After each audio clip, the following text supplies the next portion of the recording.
uh, declaring a war on America has led to national wars in Afghanistan and Iraq. मतलब क्या? मतलब ये America ने जंगें लड़ना अपनी प्रेफरेंस समझा। ठीक है ना, जंग लड़ रहे, सीधी सी बात है, मतलब इसमें कोई छुपा मीनिंग तो है नहीं है, हिडन मीनिंग तो है नहीं है, सीधी सी बात है। लेकिन आप इसको पॉइंट को समझें कि भाई वो जंगें ही लड़ने के हक में है। ठीक है, अच्छा, वो निगोशिएशंस भी तो कर सकते थे, टेबल टॉक भी तो कर सकते थे, और और भी इसके हल निकल सकते थे इन अ पीसफुल मैनर। ठीक है, बहरहाल ये है आपको जो नजर आ रहा है यही बात। अच्छा, demonstrating it's overwhelming awesome military might, अपनी माइट यानी ताकत का इस्तेमाल, ताकत दिखाना, ठीक है ना, माइट दिखाना।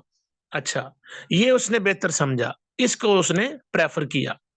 But these campaigns reveal something more, America's willingness to have recourse. Recourse होता है रीडिजाइन यूज ऑफ आर्म्स, ये आगे आप लाइन पूरी पढ़ेंगे ना, तो रीडिजाइन करना, वो क्या रिकोर्स, क्या मतलब, रिकोर्स टू आर्म्स यानी एज अप्रोप्रिएट। अब उसने क्या किया, उसने कहा आर्म्स का इस्तेमाल करना लेजिटिमेट है, जायज है। ठीक है, अच्छा, legitimate means to secure its interest, अपने इंटरेस्ट को सिक्योर करने के लिए, और एंड बोल्स्टर इट्स सिक्योरिटी, और अपने सिक्योरिटी पर्पसेस के लिए, उसको एनहांस करने के लिए सिक्योरिटी को क्या कहा, वेपन्स का इस्तेमाल करना, ठीक है, मतलब लेजिटिमेट है, अलाउ है, अच्छा, फेयर है। ठीक है, अच्छा, it has set forth a new doctrine. ठीक है, वो न्यू डॉक्ट्राइन क्या है, the right to preemptive strike, the right to preemptive strike. अब उसने एक नया डॉक्ट्राइन दिया, मतलब सेट ऑफ प्रिंसिपल्स, नए असूल, नया नजरिया। वो क्या, वो ये कि भाई right to preemptive strike का हक हासिल है।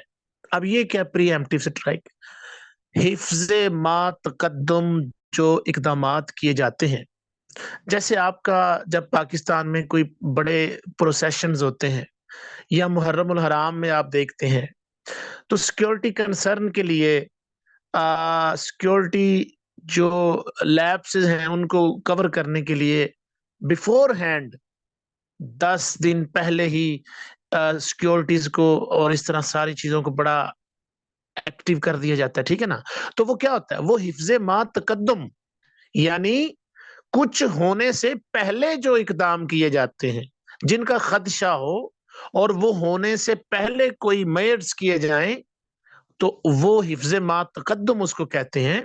तो प्री एम्प्टिव स्ट्राइक या प्री एम्प्टिव मेयर्स भी यही कि भाई ये हमें जरूरी है, अमेरिका कह रहा है, एक नया डॉक्ट्राइन कि मतलब हमें अपनी हिफाजत के लिए, हमें अपने सर्वाइवल के लिए, हमें अपनी सिक्योरिटी के लिए, हमें अपने नेशनल इंटरेस्ट के लिए right of pre emptive strike जो है वो हमें उसको, वो हमें हासिल है। ठीक है जी, अच्छा, when it considers it's security and therefore it's national interest, ये सारा मैंने बता दिया, टू बी एट रिस्क, यानी जब हमारे नेशनल इंटरेस्ट, सिक्योरिटी, सर्वाइवल खत्म होंगे, right to preemptive strike, हम अगले को पहले ही गोली मार सकते हैं, अगले को पहले ही शूट कर सकते हैं कि मुझे खदशा है कहीं ये मुझे ना मार दे। ठीक है ना, अच्छा, आगे क्या है, the essence of this doctrine is the real meaning of hyper power. और ये जो डॉक्ट्राइन है, इसका जो एसेंस है वही रियल मीनिंग्स में हाइपर पावर। हाइपर पावर मतलब वो सुपर पावर से भी ऊपर जो अपने आप को समझ रहा है, और यही उसका डॉक्ट्राइन है, और यही इसी डॉक्ट्राइन की बेस पे वो हाइपर पावर है, ठीक है ना। अच्छा, आगे क्या है?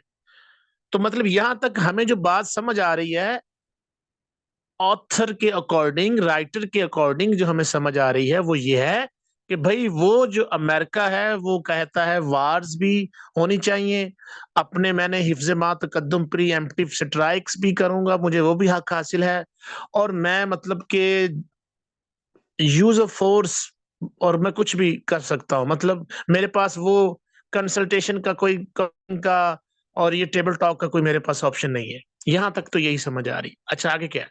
Prime Minister Tony Blair has consistently argued that the only option in the face of hyperpower is to offer wise counsel. अब पूरी दुनिया एक तरफ अपना फिर वो नजरिया होता है। अब ये जो टोनी ब्लेयर है, ये इनका नैरेटिव ये है, ये कहते हैं कि अगर हाइपर पावर है अमेरिका और ये जो है ना वॉर्स कर सकता है, वायलेंस है, यूज ऑफ फोर्स कर सकता है, किसी को दबा सकता है, तो फिर ऐसा हल क्या है? वो कहते हैं हल ये है कि ये जो उन्होंने लफ्ज यूज किया, टर्म यूज की, वाइज काउंसिल। वाइज काउंसलिंग होती है किसी को अक्लमंदाना मशवरा देना, ठीक है। और वाइज काउंसलिंग के लिए जरूरी है कि मशवरा देने वाला और मशवरा लेने वाला दोनों में कुछ अकल हो। मतलब ये एक बड़ा हाई लेवल का एक टर्म है, जो मतलब जिसका मतलब ये है कि एक अच्छी, बड़ी अच्छी एक टेक्निक ये, ठीक है। अच्छा, तो वो कहते हैं कि भाई इसका ये हल है इन द फेस ऑफ, यानी इसके मुकाबले में, इसके फिर हल में, इसके सोल्यूशन में हाइपर पावर जो अमेरिका, ये लड़ाई झगड़ा और ये वॉर्स हैं, इसका फिर हल क्या है? वो कहते हैं वाइज काउंसलिंग हो। अच्छा, ये उनका नैरेटिव है। आगे क्या होता है? But in that governments and people across the world have refused, लेकिन उनका ये जो नैरेटिव है, इसको around the globe, around the world refuse किया गया कि ये बुजदिलों का काम है। वो वायलेंस कर रहा है तो हमें एटलीस्ट डिमॉन्स्ट्रेशन करने चाहिए, प्रोटेस्ट करने चाहिए, कंडेम करना चाहिए, ठीक है। ये क्या हुआ? वॉइस काउंसलिंग, ठीक है, वॉइस काउंसलिंग। तो मतलब ये उनकी इस बात से लोग दुनिया के दूसरे कंट्रीज मतलब इत्तेफाक नहीं कर रहे, ये समझ आ रहा है। अच्छा, world has ever, sorry but, अच्छा, the world has ever seen, यहाँ पे कुछ लाइन मिस कर गए ये, and through it all America maintain its determination to war if necessary, and not to be counseled by the concerns of supposedly allied governments when they faithfully represented the wishes of their electorate। यहां से उन्होंने कोई line का flow खराब है, मुझे लग रहा है कुछ मिस है। बहरहाल अमेरिका जो है वो अब क्या कह रहा है? वो कह रहा है नहीं, मैं तो जंग के हक में हूं, और इवन मुझे अलोन, लोनली, मुझे अकेले भी जंगें लड़ना पड़ेंगी तो मैं यही काम करूंगा, ये ऊपर लिखा हुआ है, ठीक है जी। और उन्होंने कहा कि भाई, rather than engaging in debate, the American government expressed its exasperation. Exasperation मतलब वो जो होता है, क्या उसे कहते हैं, गुस्सा आ जाना, एग्जास्परेशन। तो मतलब क्या? मतलब ये इरिटेशन कह लें आप, ठीक है। तो अमेरिका ने कहा ये जो डिबेट्स हैं और ये कन्विंसिंग करना, ये परसुएशन, ये काउंसलिंग, हम इसके हक में नहीं है, यहाँ पे ये नजर आ रहा है। मतलब डिबेट नहीं चाहिए हमें, हमें डिबेट नहीं चाहिए, ठीक है। वो अमेरिकन गवर्नमेंट ने उल्टा इसके ऊपर इरिटेशन का इजहार किया, ठीक है, कि इस हमें मतलब यही काम करना है। अच्छा, ये फ्लो खराब थोड़ा हुआ, मुझे लगता है कोई लाइन मिस है। The influential new breed of non-conservative radio and television host went much further। अच्छा, जो अमेरिका कह रहा है वो तो ठीक है, एक तरफ तो वो ठीक है या नहीं है, जो भी है, मतलब वो कह रहा है। अब जो इन्फ्लुएंशियल, यानी जो बड़े असर रखते हैं, इफेक्टिव हैं, new breed of non conservative, new conservative यानी वहां के जो पॉलिटिशियंस हैं, अमेरिका के और टीवी और रेडियो के वो जो होस्ट हैं वो इससे भी आगे चले गए। मतलब यूज ऑफ वायलेंस को और वेजिंग वार को उन्होंने जस्टिफाई करने की कोशिश कर रहे हैं सब बंदे, और ये उनके एंकर पर्सन भी यही इस बात में 4 कदम आगे चले गए, ये बताया जा रहा है। अच्छा, आगे क्या है? मच फर्दर, यानी बहुत आगे चले गए, इसी पॉइंट ऑफ व्यू को लेते हुए, इसी स्टांस को लेते हुए कि भाई ये जंग ही सोल्यूशन है, मतलब ये लिखा हुआ है। अच्छा, आगे क्या है? They acted as ringmasters for outpourings of public scorn that saw French fries renamed freedom fries and move to boycott French and German produce across America। मतलब क्या? मतलब ये कि उन्होंने भी इसमें अपना, वो भी अपनी तरफ से अपना हिस्सा डाल रहे हैं, वो भी कह रहे हैं हाँ हाँ ये जस्टिफाई है, और वो भी एक तरह की आग लगा रहे हैं अपना इसमें, और वो आगे जाके कहते हैं कि इसका मकसद क्या है? सिक्योरिटी, सर्वाइवल, और ये जस्टिफाइबल है। तो ये जो 2-3 टर्म्स बताई हैं, इनसे आपने घबराना नहीं है। ये जो फ्रेंच फ्राइज और ये वगैरह वगैरह, ये परेशान आपको इससे होने की जरूरत नहीं है। आपने कंटेक्चुअलाइजेशन जो है ना उसमें रहना है, अपने सियाको सबाक में रहना है, अपनी चीजों को समझने में अपना ध्यान देना है। इसको लैंग्वेज बैरियर कहते हैं, वोकैबुलरी बैरियर कहते हैं। अगर प्रेसी में, अगर कंप्रीहेंशन में कुछ इस तरह की टर्म्स आती हैं, आपने उनसे बिल्कुल घबराना नहीं, परेशान नहीं होना। आपने उनको जरा स्किप करके भी पढ़ना है, तो फिर भी आपको समझ आ जाएगी कि आपको आइडिया का और मैसेज आप तक कन्वे हो जाएगा। अच्छा, तो मतलब क्या कि वो भी 2 हाथ आगे ही हैं, वो भी कहते हैं हाँ बिल्कुल ये फेयर है, यूज ऑफ फोर्स। अच्छा, आगे क्या है? If one sound bite can capture a mood, then perhaps it would be Fox News, Bill O'Reilly। अच्छा, वो कहते हैं if one sound bite can capture a mood, वो कहते हैं हमारा जो मूड होता है, हम जब सॉन्ग सुनते हैं, हम उसी तरह का मूड हमारा हो जाता है। यानी अगर कोई कोई हैप्पीली और कोई ऐसा हंसने गाने वाला वो सॉन्ग है तो हम खुश खुश होते हैं, कोई सैड है तो हम सैड हो जाते हैं, इस तरह करके, मतलब थोड़ा सा। तो क्या मतलब? वो कहते हैं कि अगर इस तरह हो सकता है इंसान के साथ, then perhaps it would be Fox News, Bill O'Reilly. ये शायद न्यूज एजेंसी का या न्यूज कास्टर का यानी एंकर पर्सन का नाम है, उसने भी इसी इसी हक में बात की है। आगे जाके मजीद बातें आपके सामने आएंगी। अच्छा, at the height of the tension over a second security council resolution to legitimate war in Iraq, Mr O'Reilly told, अब ये पता चल गया मिस्टर ओरेली यानी बंदा कोई, और ये कोई जर्नलिस्ट हो सकता है या कोई भी फिगर हो सकता है, told his viewers that the bottom line was security and the security of his family, and in that matter there is no moral equivalence between the US and Belgium। अच्छा, वो क्या कह रहे हैं? वो ये कह रहा है सिक्योरिटी काउंसिल रेजोल्यूशन, जो सेकंड सिक्योरिटी काउंसिल रेजोल्यूशन है जो भी है, to legitimate war in Iraq, जो इराक में अमेरिका ने वार की, उसका under the pretext of weapons of mass destruction या केमिकल वेपन्स का ये बहाना बनाया, या असल था, या जो भी है वो था। तो मतलब उस वार को इराक में और अफगानिस्तान में लेजिटिमेट बनाने की कोशिश की या कहा गया। तो मतलब ये फिगर उसमें ये भी यही कहते हैं। और ये जो ओरेले हैं, ये जो भी है, ये कहता है कि जी बॉटम लाइन जो थी, मतलब जो मेन मकसद था, वो था सिक्योरिटी पर्पसेस, सिक्योरिटी कंसर्न्स। ठीक है, आप समझ रहे हैं ना? मतलब क्या? मतलब ये कि उसने भी इसी चीज को ऑथेंटिकेट किया, वैलिडेट किया।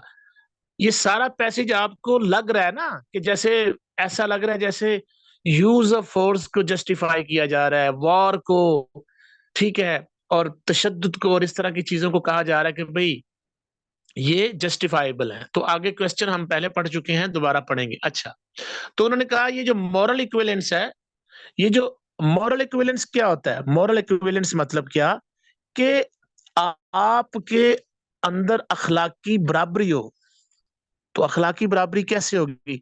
जब आप प्रीएम्प्टिव स्ट्राइक की बात भी कर रहे हैं, जब आप कहते हैं जंग भी होनी चाहिए, जब आप कहते हैं मैं हाइपर पावर भी हूं, जब आप कहते हैं मैं दबा भी सकता हूं, जबरदस्ती भी काम करवा सकता हूं, no counsellings, no consultations, no negotiations, सिर्फ यूज ऑफ फोर्स होगा, ये होगा वो होगा, तो फिर मॉरल इक्विवेलेंस नहीं होगा, फिर मॉरल इक्वालिटी तो नहीं होगी।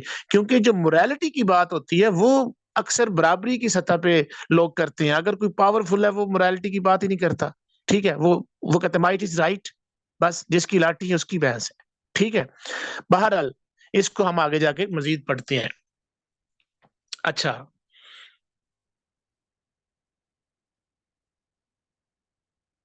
it is in effect the ethos of hyperpower articulated and made manifest in the public domain of 24 और टॉक। अच्छा, वो कहते हैं असल में इथोस भी एथिक्स को कहते हैं, ठीक है, मिलता जुलता ही है।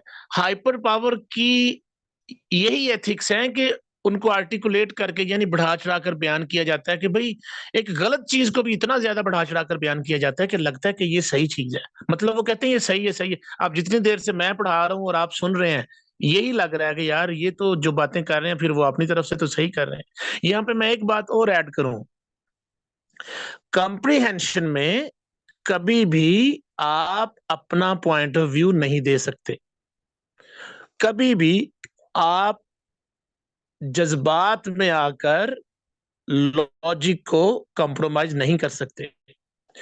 कभी भी इवन यूनिवर्सल ट्रूथ भी हो ना, वो लिखा हो कि सूरज जो है ना वो जनाब दूसरी तरफ से निकलता मगरब से, और आथर ने लिखा था, तो आपको वो लिखना पड़ेगा।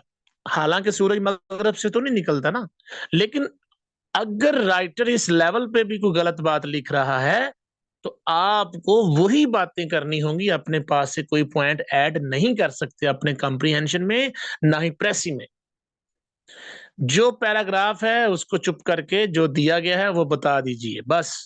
अपने पास से ना अपनी कोई तरफ से ऐड कर सकते हैं और ना एरर ऑफ ओमिशन होना चाहिए, कोई चीज ओमिट भी नहीं करनी है आपने, ठीक है।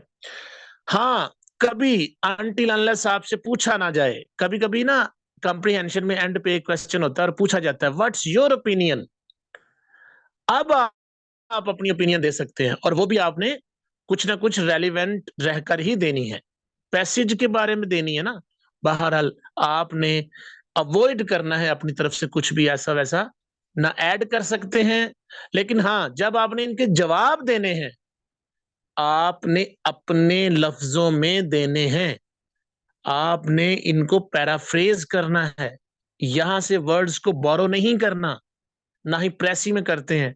हाँ, कुछ टर्म्स हैं, कुछ अनअवॉइडेबल टर्म्स होती हैं, एक दो तीन शायद कभी वो हम लिख लेते हैं, लेकिन आपने 95% अपने पास से पैराफ्रेज करना है, रीफ्रेज करना है, खुद से इनको लिखने की कोशिश करनी है, ठीक है। तो लेक्चर बेटा लंबा हो रहा है बहुत ज्यादा, मैं इसको जल्दी जल्दी इनको हमने इनके आंसर भी देखने हैं। बहरहाल बेटा ये देखें, मुख्तसर करता हूं,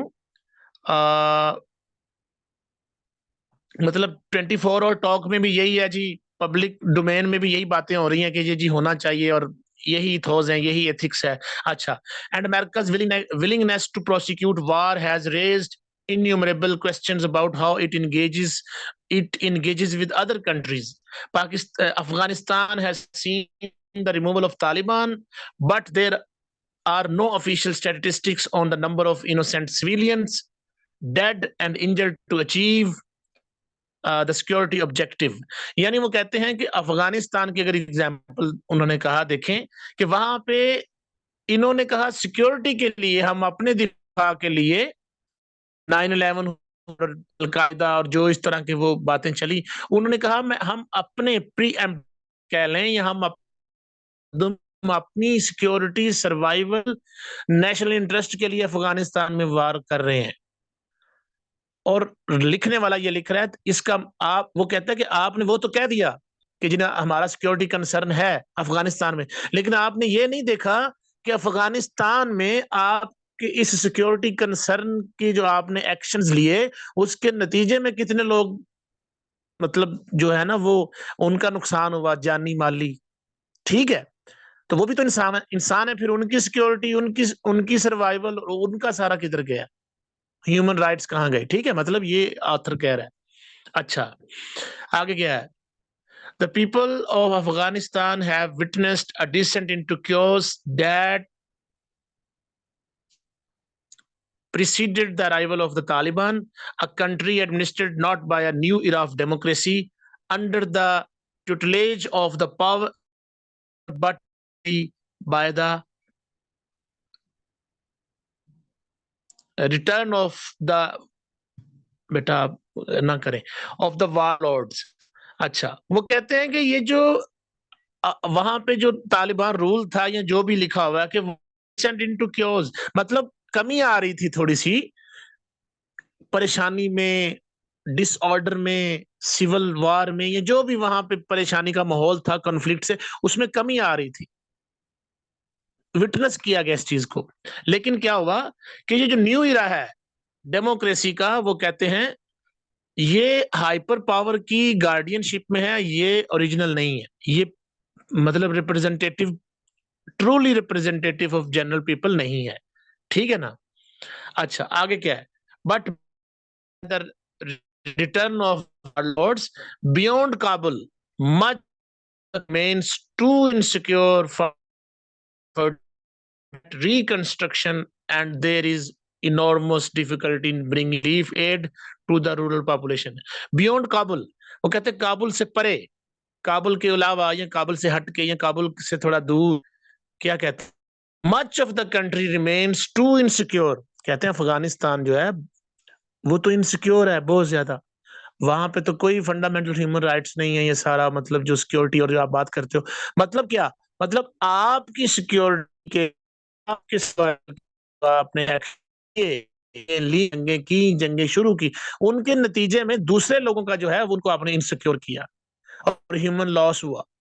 बहरहाल बेटा, अब इसको हम जल्दी से समझने की कोशिश करते हैं। Why does the doctrine of power by new imperial America deny space to counseling? अब आप दोबारा सोचें, वो काउंसलिंग क्यों नहीं करना चाहते? वो हाइपर पावर है, वो कहते हैं हमें हक हासिल है, और वो कहते हैं कि जब हम हैं ही सुपर पावर तो हमें किसी से बात करने की जरूरत ही क्या है? तो ये है कि वो counselling, consultation, negotiations, table talk पे नहीं आते। ये इसका जवाब बनता है। आइए हम इसको देखते हैं। अमेरिका, ये बेटा आंसर है। पूरे पूरे लेक्चर का जो इसेंस है बेटा यहाँ अब शुरू हो रहा है, और मुझे डर है ये 40 मिनट पूरे ना हो जाए, मैं जल्दी जल्दी इसको कंप्लीट करूं। America due to its dominant position considers itself entitled, entitled होता है कानूनी तौर पे अपने आप को समझना कि ये हक हासिल है। अमेरिका अपना डोमिनेंट पोजीशन की वजह से कंसीडर करता है अपने आप को कि मुझे, it consider itself entitled to wage war, कि उसे जंग का हक हासिल है, और यूज मिलिट्री माइट, और उसे मिलिट्री माइट का इस्तेमाल करने का भी हक हासिल है, under the pretext of right of pre emptive strike और मेयर्स, यानी प्री एम्प्टिव स्ट्राइक, हिफ्ज मा तकद्दुम, जो वो मैंने बताया, जो स्टेप्स लेते हैं अपनी सिक्योरिटी, अपनी सर्वाइवल के लिए, उसका हक हासिल है। ठीक है, और मुझे मतलब डोमिनेंट पोजीशन भी है, और जंग का भी इख्तियार है, मिलिट्री माइट का भी इख्तियार है।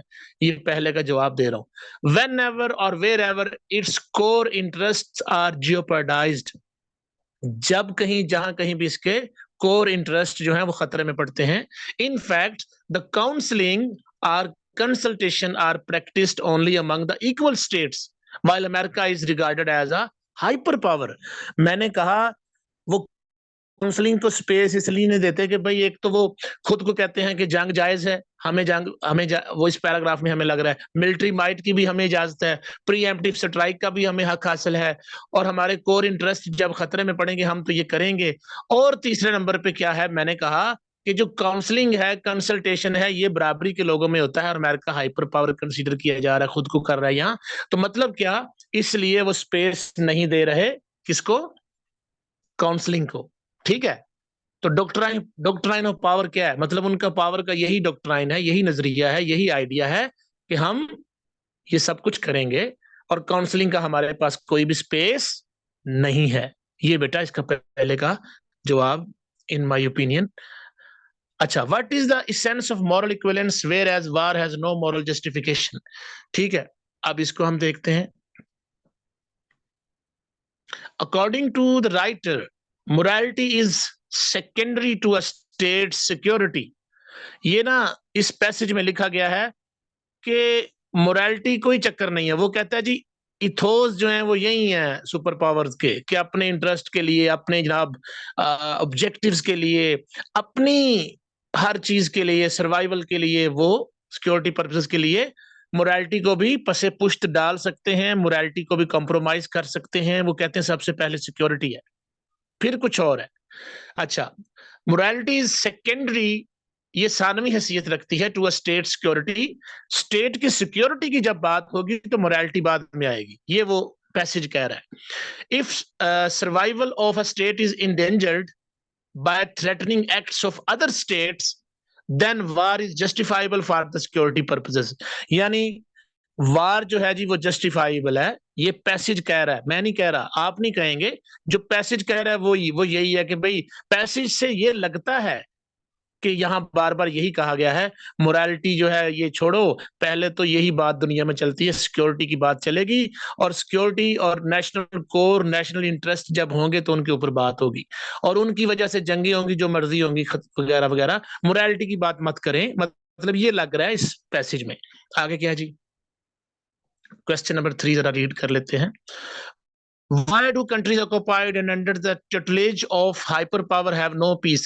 वो कहते हैं वो कंट्रीज जहां पर जो हाइपर पावर यानी अमेरिका की गार्डियनशिप में कंट्रीज रन कर रहे हैं लेकिन मकबूजा हैं, ऑक्युपाइड हैं, वहां पे पीस क्यों नहीं है? तो ये मैंने पहले भी बताया था कि वहां पर फंडामेंटल ह्यूमन राइट्स वॉयलेट होते हैं। जहां कब्जा किया जाए वहां पर उनकी आजादी को छीना होता है, वहां पे ह्यूमन लॉस होता है, वहां पे बहुत सारा नुकसान होता है, तो मतलब फिर वहां पे पीस नहीं होगा। तो आइए इसका जवाब देखते हैं जल्दी से। Because occupied countries are not administered by democratically elected and legitimate governments. जहां मकबूजा कंट्री जो होते हैं वहां पे डेमोक्रेटिकली इलेक्टेड गवर्नमेंट्स नहीं होती, लेजिटिमेट गवर्नमेंट्स नहीं होती, पपेट्स गवर्नमेंट होती हैं। रिजल्टेंटली इसके नतीजे में with the returns of warlords and due to resistant नहीं है ये, persistent power struggle occupied countries tend to become a battle ground. अब क्या होता है वहां पे, जब यही जिसकी लाठी उसकी भैंस है, मतलब एक ताकत का इस्तेमाल है, तो फिर क्या होगा वहां पे डिफरेंट ट्राइबल ग्रुप्स होंगे, वो अपनी अपनी एक जंग लड़ेंगे, पावर स्ट्रगल होगी, टसल होगी, पावर टसल होगी। लोग मतलब हर वक्त एक कन्फ्लिक्ट होगा, एक इंटरनल कॉन्फ्लिक्ट रहेगा, तो वहां पे पीस तो नहीं ना होगा बेटा, पीस नहीं होगा वहां पे। अच्छा आगे क्या है, तो वो एक बैटल ग्राउंड बन के रहेगा जो मकबूजा इलाका होगा जहां पे कब्जा किया गया होगा। Moreover, massive human rights violation further deteriorates the internal security situation। ठीक है, इंटरनल सिक्योरिटी सिचुएशन जो है वो वर्सन होती है, वो मजीद खराब होती है जब फंडामेंटल ह्यूमन राइट्स वायलेट होते हैं। कहाँ? मकबूजा इलाकों में जहां पर कब्जा किया जाता है, तो फिर पीस तो नहीं ना होगा वहां पे, कॉमन सी बात है, मतलब इसमें कोई मुश्किल नहीं है। दैट इज वाई, कॉमा यहां था, peace in occupied countries remains a distant dream. यही वजह है कि उन कंट्रीज में जो ऑक्युपाइड होते हैं पीस एक सुहाना ख्वाब रहता है, एक वो ख्वाब जो पूरा नहीं हो सकता, एक डिस्टेंट ड्रीम रहता है। अच्छा ये भी हो गया। आगे क्वेश्चन नंबर 4 बेटा देखते हैं। Arguably, Europe and hyperpower US are at cross purposes over the concept of war. Are they? Why? मैंने पहले भी कहा था कि जो यूरोप है और जो अमेरिका है, ये क्रॉस पर्पसेस, मतलब ये दोनों एक दूसरे से इख्तलाफ करते हैं। एक जंग का हामी है, दूसरा कहता है नहीं निगोशिएशंस कर लेते हैं। यूरोप कहता है negotiation, table talk, consultation, counselling, ये सब होना चाहिए। लेकिन अमेरिका जो है, आपने पूरे पैसेज में पढ़ा, वो तो जंग जंग जंग की बात हो रही है। ठीक है, तो क्या वो एक दूसरे से इख्तलाफ कर रहे हैं? हमें तो लगता है जी कर रहे हैं। अगर तो वो कर रहे हैं फिर क्यों कर रहे हैं? अब इसका हमने जवाब देना है। क्वेश्चन नंबर 4 है, actually both the hyperpower US and Europe are at variance on two conflicting points। दोनों इख्तलाफ रखते हैं 2 पॉइंट्स के ऊपर।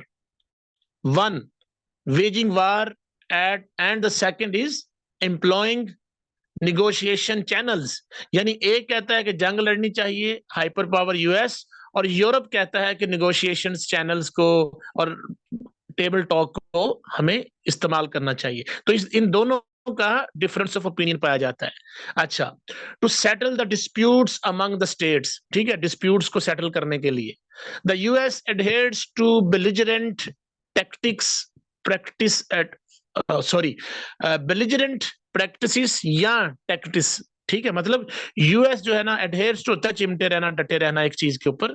यूएस इस चीज के ऊपर डटा रहता है कि वो कहता है बेलिजरेंट जंगजू, यानी जंगी प्रैक्टिसेस, जंगी टैक्टिक्स को ही जो है ना वो एम्प्लॉय किया जाए और उनको यूज किया जाए। कंट्रेरिली, जबकि यूरोप इज, ये कैपिटल नहीं है, ये इन्होंने लिख दिया है बच्चे ने, यूरोप इज इंसिस्टेंट अपॉन, ये है, जबकि Europe is insistent upon negotiations, जबकि यूरोप जो है वो इस बात पे इसरार करता है कि निगोशिएशंस किए जाएं।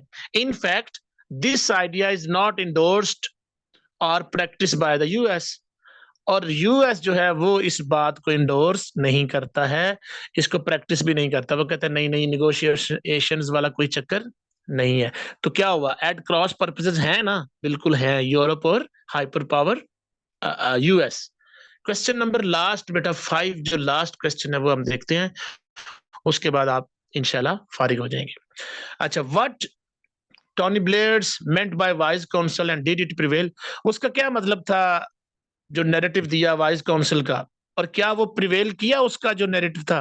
तो हमें तो पता है कि उसको फिर रिफ्यूज कर दिया था, दूसरी लोगों ने कहा था नहीं नहीं ये तो कोई बात नहीं है, ठीक है। तो आइए इसको देखते हैं, इसका आंसर क्या है, ये लास्ट है। क्या उसका मतलब क्या? It means let the better sense prevail. वो कहता था कि यार बेटर सेंस प्रिवेल करनी चाहिए। मतलब क्या? मतलब ये कि हमें ना, ये कि हमें एक दूसरे की काउंसलिंग करनी चाहिए, वाइज काउंसलिंग करनी चाहिए। द प्रेफरेंस ऑफ नेगोशिएशन और persuasion for conflict resolution among the states over using the other war like strategies. वो कहता है प्रेफरेंस दें नेगोशिएशंस को, परसुएशन को, काउंसलिंग को, कॉन्फ्लिक्ट रेजोल्यूशन करने के लिए, प्रेफरेंस ओवर, बजाय इसके कि आप वार लाइक स्ट्रेटजीज को एम्प्लॉय करें और वार की तरफ जाएं और इस तरह की प्रैक्टिसेस में इंगेज हो, आप काउंसलिंग करें, आप एक दूसरे को परसुएड करें। But this wise council did not prevail. अच्छा, उन्होंने कहा क्या प्रिवेल किया इसने? तो हमें पता है इसने प्रिवेल नहीं किया, मतलब इसकी बात को माना ही नहीं गया, इसके नैरेटिव को माना ही नहीं गया। Did not prevail as America resorted to violence and wars instead of negotiations and wise counseling। क्योंकि अमेरिका ने बजाय इसके कि वो काउंसलिंग करे, वो निगोशिएशंस करे, वो रिजोर्टेड टू वार्स, उन्होंने तो वार्स की हैं। मतलब क्या बेटा कि ये प्रिवेल नहीं कर सका उसका नैरेटिव। ये बेटा आज का हमारा लेक्चर था, और बहुत ज्यादा इसके ऊपर थोड़ा काफी मतलब पढ़ना पड़ा इसको। तो आप सब लोग बेटा आए, थैंक यू वेरी मच। आपके लिए कोई क्वेश्चन आपका कोई हो, मेरे से बात आप करना चाहें, कोई कंफ्यूजन हो, आप कर सकते हैं। रही बात इसकी प्रैक्टिस की, इसकी प्रैक्टिस वीक में एक दफा आप लाजमी करें, और जो CSS के पास पेपर्स हैं वहां से ही यही पैसेज था, और वहां से ही आप इसकी प्रैक्टिस करेंगे, ठीक है। और हो सके